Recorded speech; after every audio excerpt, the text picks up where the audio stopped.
Uncover the hidden world of political campaigns in just 5 minutes. Join me, your host, David Washington, on Countertop Politics every Monday for exclusive campaign insights, tantalizing innuendo, and the secret sauce behind successful political campaigns. Don't miss out. Let's go.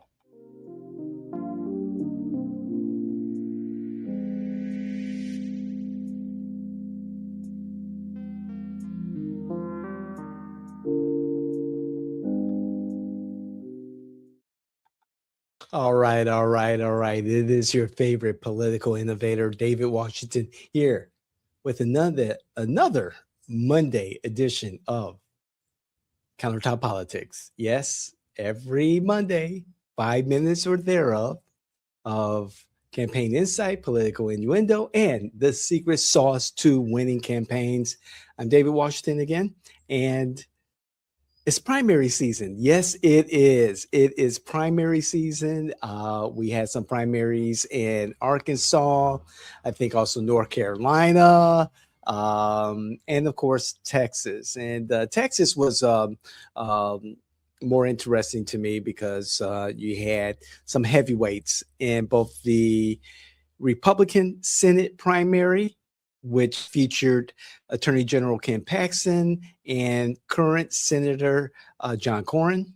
And then you had on the Democrat side, Representative Jasmine Crockett versus state representative, I believe he's a state representative or state senator of Texas, Talarico. And so we saw how, things kind of panned out.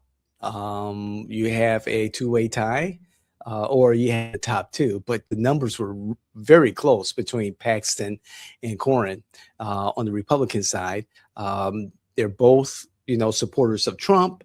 Paxton more so than Cornyn. Paxton have some, ethical and moral dilemmas in his past. However, he has been very successful in carrying the MAGA torch. So that's very interesting. I see oh boy, this is a close one. However, I see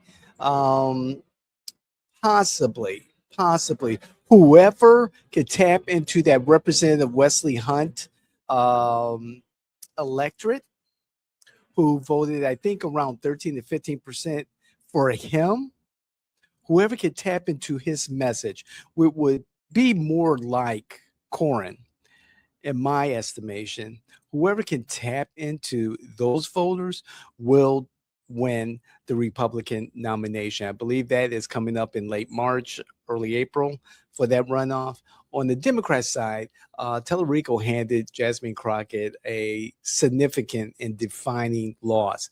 What I learned, and I'm going to go into a little bit more in regard to messaging, but what I learned about this campaign, particularly with Crockett, of course, she was encouraged by Republicans and others to join this race. Republicans believed that she was a weaker Democratic nominee prospect than Talarico. Crockett did not have a campaign manager. She really did not have a campaign infrastructure. And her message was hate Trump. And we see what that resulted in, a significant loss and, more importantly, a significant defining end to Representative Jasmine Crockett's political career, as far as I see it.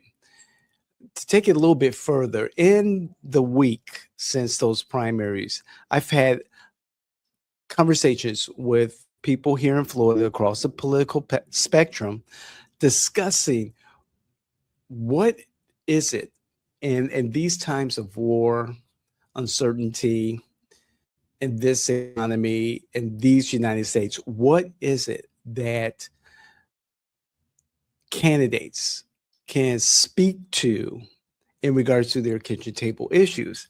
And as we saw in Texas, and I'll use Texas primarily, because it's similar to what's happening here in Florida. On the Republican side, um, you're looking at your base, right? And you're thinking, what is it that gets the base to come out to vote?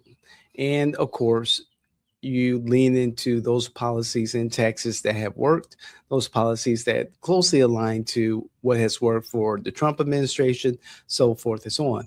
On the Democrat side, um, Trump and the hate for Trump did not work. It didn't help that not having a significant political campaign structure in place to take on Representative Talarico, who had been in the race for months and months ahead of Representative Crockett. She came in with a huge deficit. It also didn't help with the whole mess with what is it, the Tonight Show? No, not the Tonight Show. Whatever show that what's his name, Stephen Colbert has.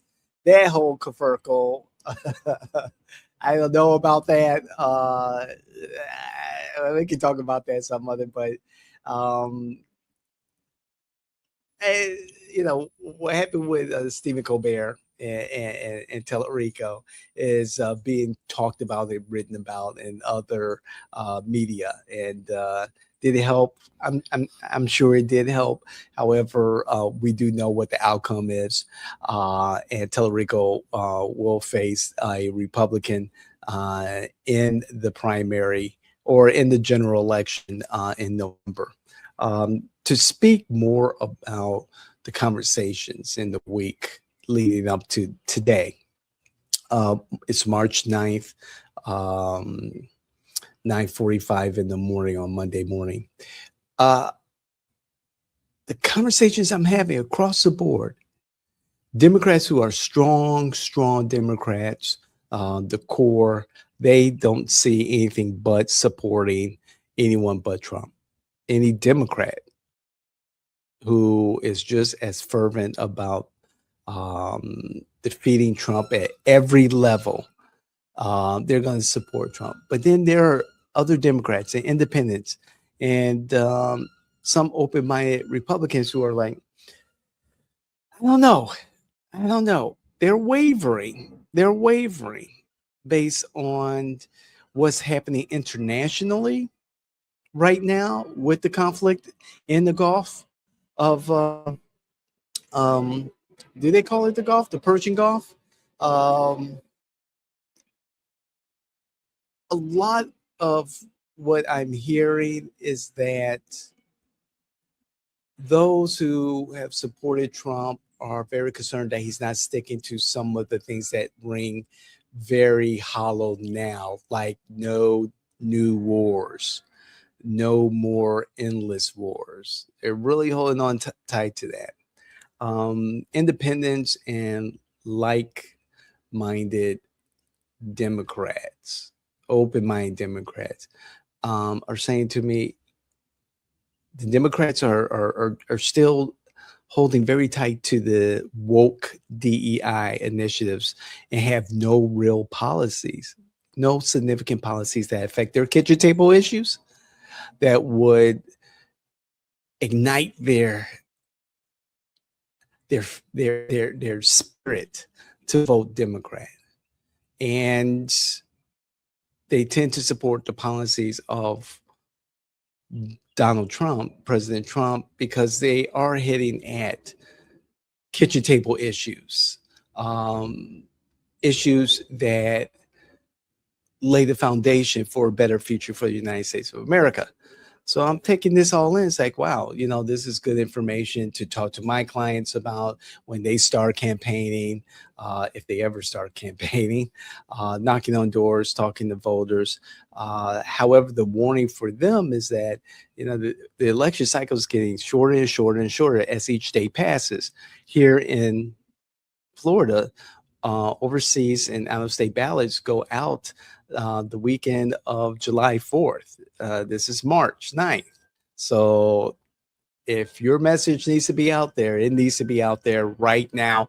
Very clear, very succinct, and talking to those issues that people are concerned about at their kitchen tables.